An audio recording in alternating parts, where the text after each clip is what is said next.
Здравейте отново! This is the full Bulgarian course, A2, стъпка по стъпка. Да продължим. Let's continue. Dialogue. Ало, Мери, как си? Хайде да пием кафе след обед. Благодаря, добре съм, но днес не мога. Трябва да платя сметките за парно, ток, вода и телефон. После трябва да отида на фризьор и да взема децата от училище. Не плащаш ли сметките онлайн? Много е удобно. Не, предпочитам да плащам в брой. Добре, а какво ще кажеш за утре? О, не, трябва да работя до късно. С колегите трябва да планираме и организираме важна среща с чужди инвеститори. Трябва да свърша много неща. През уикенда? Добре, хайде да се разходим в парка, ако времето е хубаво. Обичам да се разхождам. Okay, let's see any new words or constructions. Хайде is like come on. Just хайде is come on. Хайде да plus a verb is let's do something. Хайде да пием кафе. Then, плащам сметките is to pay the bills. We saw сметка as an account, a bank account, but we also use сметка as the bills for different things. Like here we have парно for heating, ток, electricity, вода, water и телефон. После трябва да отида на фризьор, фризьор, hairdresser, и да взема децата от училище. Взимам децата, we use the verb взимам, to take, is to pick the kids from school. Не плащаш ли сметките онлайн? Don't you pay the bills online? Много е удобно. Удобно. Comfortable. Practical also, yes. Предпочитам да плащам в брой. В брой is cash. А какво ще кажеш за утре? Do you know this construction? Какво ще кажеш за... It's like what about? What about? Yes, literally, what will you say about?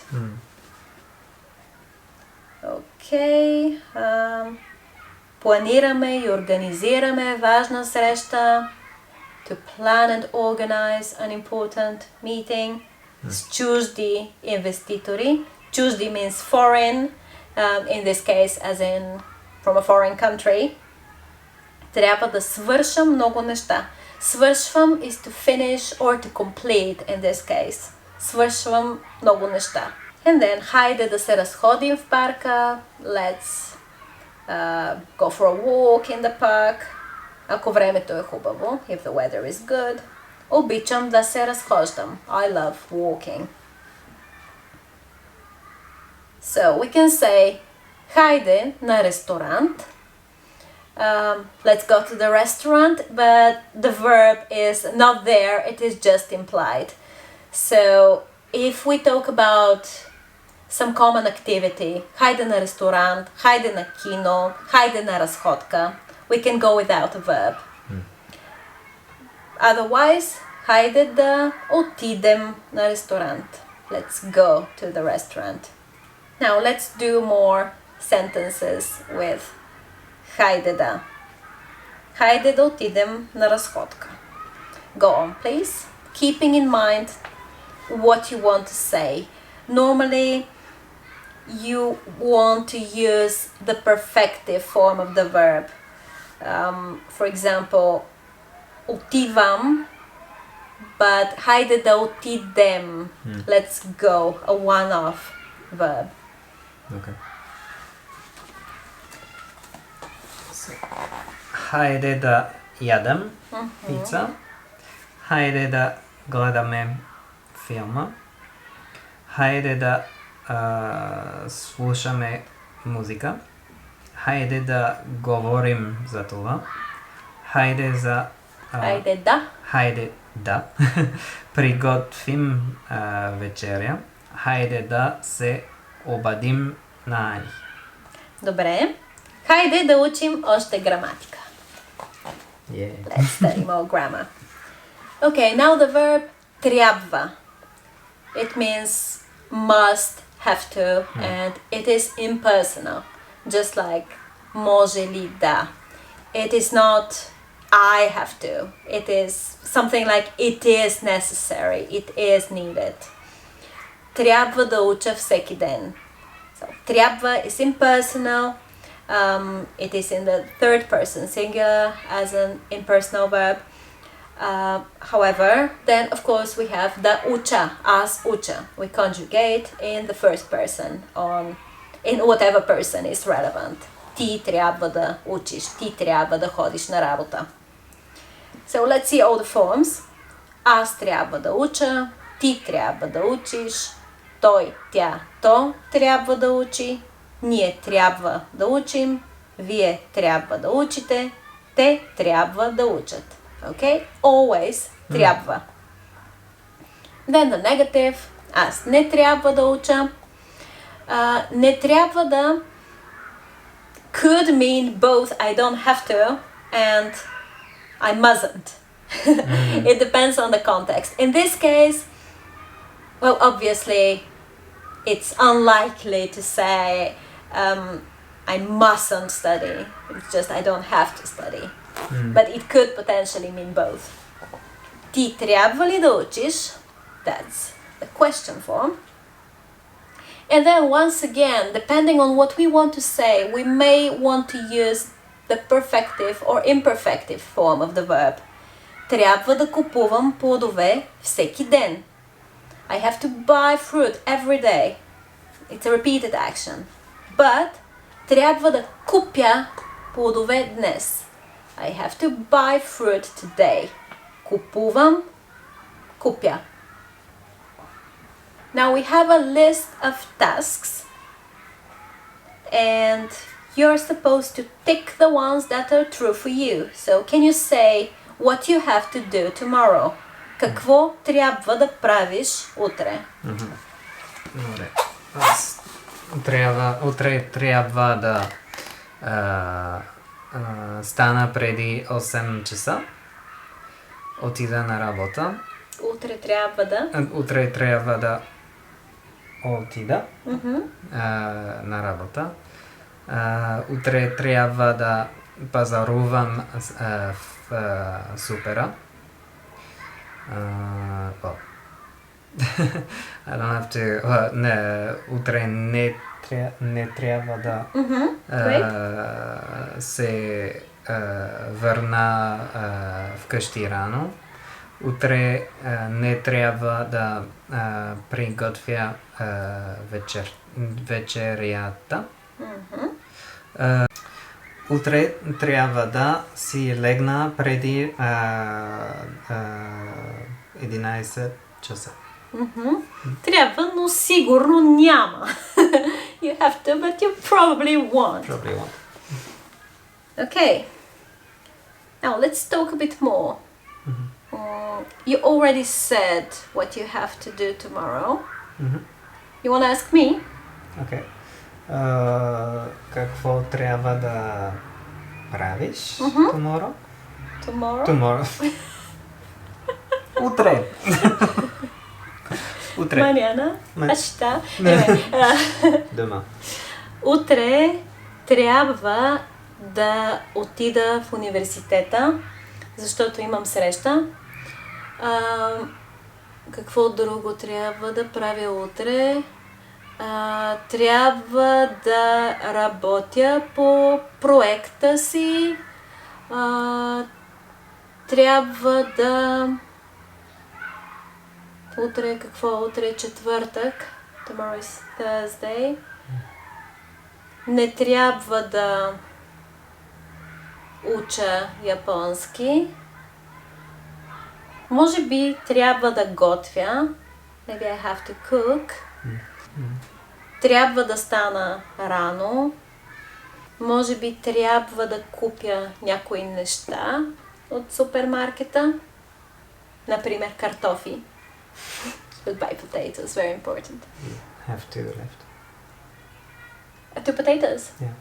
Okay. Имаме 2 картофа. It's not much. No. Добре. Какво трябва да правите през уикенда? И какво не трябва? Трябва да... Не точно трябва, но трябва да пътуваме с... Да пътуваме? Да пътуваме с Стефан. Аха, да пътуваме с Стефан. Стефан обича да пътува. Супер. Трябва ли да ставаме рано? Не трябва да ставам рано. Добре. Трябва ли да готвя? Или ще ядем навън? Не трябва да готвя.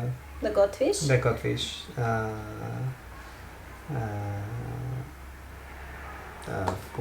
През уикенда. През уикенда. Добре. Какво трябва да правите следващия месец?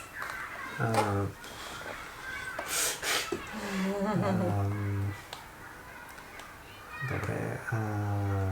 Трябва да говори.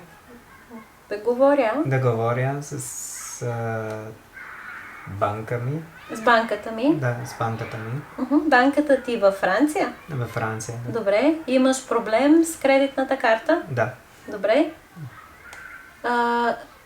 Трябва да регистрираме новия си адрес.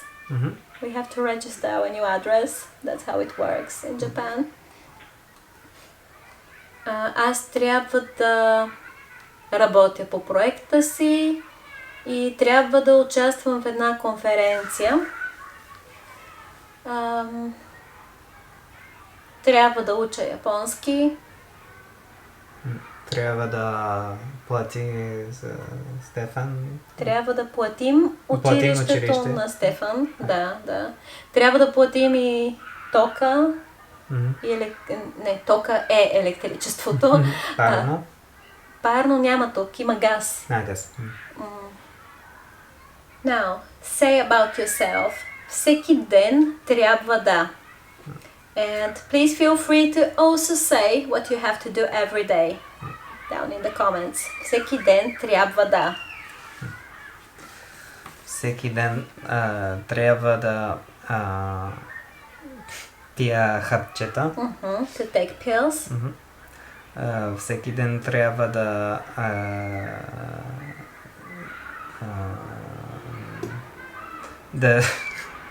да си мия зъбките.